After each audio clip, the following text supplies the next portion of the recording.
Հայաստանում խոսքի ազատության վիճակը շարունակում է մտահոգիչ մնալ։ Այս մասին ասուլիսի ընթացքում հայտարարեց Խոսքի ազատության պաշտպանության կոմիտեի նախագահ Աշոտ Մելիքյանը, ներկայացնելով 2026 թվականի երկրորդ եռամսյակի զեկույցը, որն անդրադառնում է լրագրողների եւ զանգվածային լրատվության միջոցների իրավունքների խախտումներին։ Այս ընտրությունները իհարկե առանձնահատուկ էին այն առումով, որ Հայաստանը բախվեց ահռելի ապատեղեկատվական հոսքերի մարտահրավերներին եւ հիմնականում այդ արշավը Ռուսաստանից էր, այստեղ թաքցնելու բան չկա, ակնհայտ է բոլորի համար եւ ցավոք այդ ապատեղեկատվությունը տարածում էր նաեւ հայաստանյան ինֆորմացիոն դաշտի միստվար հատվածի միջոցով։ Եվ ցավոք հասարակությունը հերթական անգամ ականատես եղավ եւ ես նույնիսկ ասեի զոհը եղավ ներքին նաեւ ինֆորմացիոն պատերազմի։ Ըստ զեկույցի դիտարկվող ժամանակահատվածում արձանագրվել են լրագրողների մասնագիտական գործունեությանը խոչընդոտելու, տեղեկատվություն ստանալու իրավունքի սահմանափակման, նաեւ լրագրողների նկատմամբ ճնշումների եւ վիրավորանքի դեպքեր։ Կոմիտեն արձանագրել է, որ մի շարք խնդիրներ շարունակում են կրել համակարգային բնույթ, ազդելով լրատվամիջոցների բնականon գործունեության վրա։ Եթե ընդհանուր առմամբ մենք խոսենք երամսյակի ընթացքում լրագրողների եւ լրատվամիջոցների իրավունքների խախտումների մասին, ապա դրանք 42-ն են, որոնցից մեկը ֆիզիկական բռնություն է, 30-ը տարատեսակ այլ ճնշումներ, վիրավորանք, սպառնալիք եւ այլն, եւ 11-ը տեղեկություններ ստանալու եւ տարածելու իրավունքի խախտումներ են։ Մենք կարող ենք դա համեմատել նախորդ երամսյակի հետ, ասենք նույն ֆիզիկական բռնությունները եւ նախորդ եւ երկրորդ երամսյակում մեկ դեպք է արձանագրվել, իսկ տարատեսակ ճնշումների քանակը ավելացել է, փաստորեն առաջին երամսյակում 22-ներ, հիմա 30-ը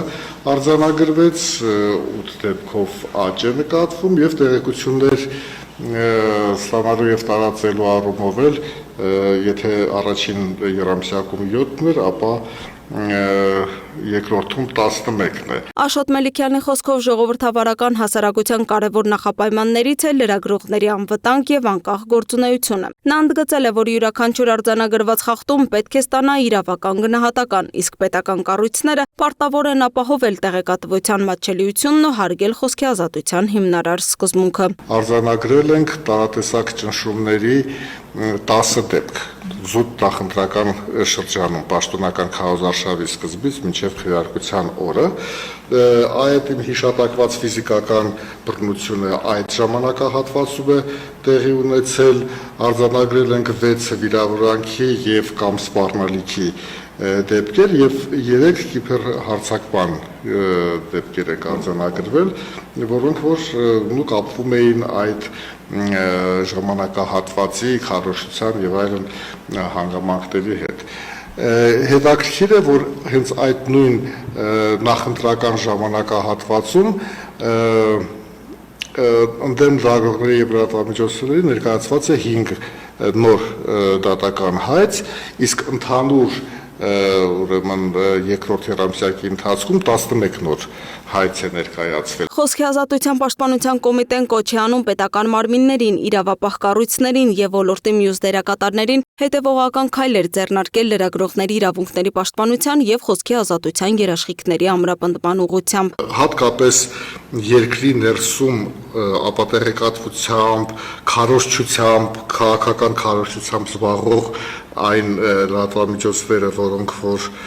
եւ անհատները պետք է դա էլ ընդգծել, ինչ որ անում էին, իհարկե մեծ հաշվով հաջողության չհասավ այն առումով, որ այդպիսի համոզմունք կար այդ շրջանակների մոտ, որ օրեր է մնացել, երբ իշխանափոխություն է լինելու եւ Ռուսաստանից եկած օլիգարխը իշխանությունը վերցնելու է։ Այդ առումով իհարկե այդ քարոզչությունը հաջողության չհասավ, բայց հաջողության հասավ այն առումով, որ այնուամենայնիվ առանց դրա դժվար թե նույնիսկ կտրակաշարքների միջոցով եւ այլն այսքան ձայն դժվար թե հավաքել մի ուժ, որ ընտրություններից կես տարի առաջ էր ձևավորվել։ Կոմիտեի նախագահի համոզմամբ ազատ եւ անկախ մամուլը ժողովրդավարության կարևորագույն հենասյուներից է, իսկ ոլորտում առկա խնդիրների լուծումը պահանջում է հետևողական եւ համակարգային աշխատանք։ Լուսինե Գրիգորյան, Free News, Ազատ լուրեր։